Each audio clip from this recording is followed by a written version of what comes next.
एक बार की बात है। एक राज्य में एक राजा और रानी राज करते थे। दोनों ही अपनी प्रजा का खूब ख्याल रखते थे और दोनों ही बहुत अच्छे थे। उनकी ज़िंदगी में बस एक ही कमी थी कि उनकी कोई संतान नहीं थी। एक बार रानी ने मन में इच्छा जताई कि उनकी एक बेटी हो जो सबसे सुंदर और प्यारी हो। कुछ सालों बाद रानी की यह इच्छा पूरी हुई और उन्होंने एक सुंदर सी बेटी को जन्म दिया जिसका नाम उन्होंने सोना रखा। पूरे राज्य में खुशियां ही खुशियां थी, लेकिन यह खुशी ज़्यादा दिनों तक नहीं रह सकी। कुछ दिनों के बाद जब राजा और रानी जंगल में घूमने गए तो एक जादूगरनी ने मौका पाकर रानी को चिड़िया बना दिया और अपने पास पिंजरे में कैद कर लिया। रानी के अचानक गायब होने से राजा को लगा कि रानी की मौत हो गई। राजा बहुत दुखी हुए और उन्होंने सोना की देखभाल और माँ के प्यार के लिए दोबारा शादी की, लेकिन जिससे उन्होंने शादी की वो वही जादूगरनी थी जिसने रानी को चिड़िया बनाकर कैद कर लिया था। उस जादूगरनी ने रूप बदलकर राजा के साथ शादी की थी। उसकी चिड़िया को देख सोना बहुत खुश हुई और उसने वो चिड़िया उससे मांग ली, इस बात से अनजान कि वो चिड़िया उसकी माँ है। सोना उसे बहुत प्यार से अपने पास रखती। उस जादूगरनी को सोना के रूप से बहुत जलन थी। वो चाहती थी कि पूरी दुनिया में सबसे खूबसूरत वही हो। उस जादूगरनी के पास एक जादुई आईना था जिससे वो हर रोज पूछती कि सबसे सुंदर कौन। हर बार आईने का जवाब आता, रानी आप तो सुंदर है ही, लेकिन सोना आपसे भी ज़्यादा सुंदर है। यह सुनकर उसे बहुत गुस्सा आता। एक दिन उसने फैसला कर लिया कि वो सोना को मार डालेगी। इसके लिए उसने एक मंत्री को बुलाया और उससे कहा कि जाकर सोना को मार डालो। मंत्री डर गया और सोना को जंगल में ले गया, लेकिन उसे मार न सका। उसने सोना को सारी बात बताई और उसे भाग जाने को कहा। सोना दुखी हो गई और वहाँ से भाग गई। मंत्री ने वापस आकर झूठ बोल दिया कि उसने सोना को मार दिया। जादूगरनी रानी बहुत खुश हुई। सोना जंगल में भटक ही रही थी कि उसकी नज़र एक छोटी सी झोपड़ी पर पड़ गई। वो उस झोपड़ी में चली गई। वहाँ उसने देखा कि बहुत छोटी छोटी 7 प्लेट लगी है और उसमें कई तरह भोजन है। सोना को भूख भी लगी थी तो उसने हर प्लेट में से थोड़ा थोड़ा भोजन कर लिया। फिर उसकी नज़र वहाँ लगे 7 बेड पर पड़ी। सोना को नींद भी आ रही थी तो वो आराम करने का सोचकर एक बेड पर लेट गई। लेटे लेटे उसे नींद आ गई और वो सो गई। तभी थोड़ी देर बाद वहाँ 7 बौने आए। उन्हें अंदाज़ा लग गया था कि उनकी नज़र सोना पर पड़ी। उसी खूबसूरत को देखकर बौने उसे देखते ही रह गए। तभी सोना की नींद खुली और उसने डरते हुए बोनों को सारी बात बताई। बौने उसकी बात सुनकर चौंक गए और उन्होंने कहा, सोना अगर तुम हमारे लिए हमेशा अच्छा खाना बनाओगी और हमारा घर का ख्याल रखोगी तो तुम हमारे साथ रह सकती हो।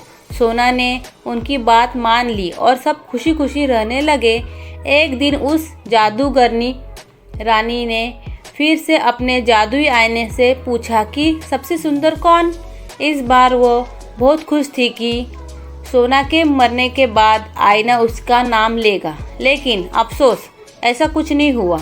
आईने ने फिर कहा, रानी आप हो सबसे सुंदर, लेकिन आपसे भी सुंदर है सोना। रानी यह सुनकर हैरान रह गई और सारी बात समझ गई कि मंत्री ने उसे धोखा दिया है। फिर आईने ने उससे बताया कि सोना बोनों की झोपड़ी में है। यह सुनने के बाद जादूगरनी रानी ने तरकीब निकाली। उसने जादू से जहरीला सेब बनाया और उसे सोना को खिलाकर उसे हमेशा के लिए सुलाने का सोचा।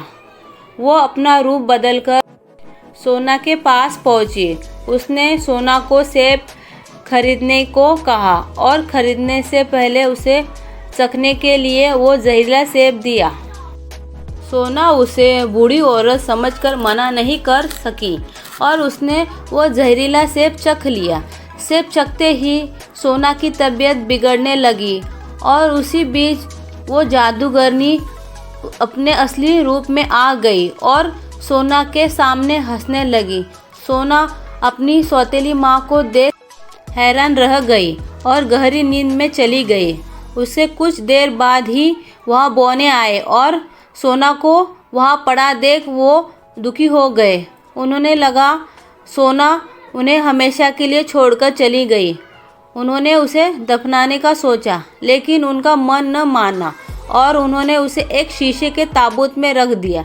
तभी वह राजा के दोस्त का बेटा जो कि एक राजकुमार था वो आया। सोना को देख वो चौंक गया और बहुत ही दुखी हुआ। उसने बोनों से सोना के बारे में पूछा और दुखी होकर सोना को ताबूत समेत अपने साथ ले जाने के बारे में सारे बौने दुखी हो गए। उन्होंने ताबूत का शीशा खोला और राजकुमारी सोना पर प्यार जताते हुए उसके हाथ को चूमा। इतने में ही सोना को होश आ गया। सोना ने सबको अपने साथ जो हुआ सारी बात बताई।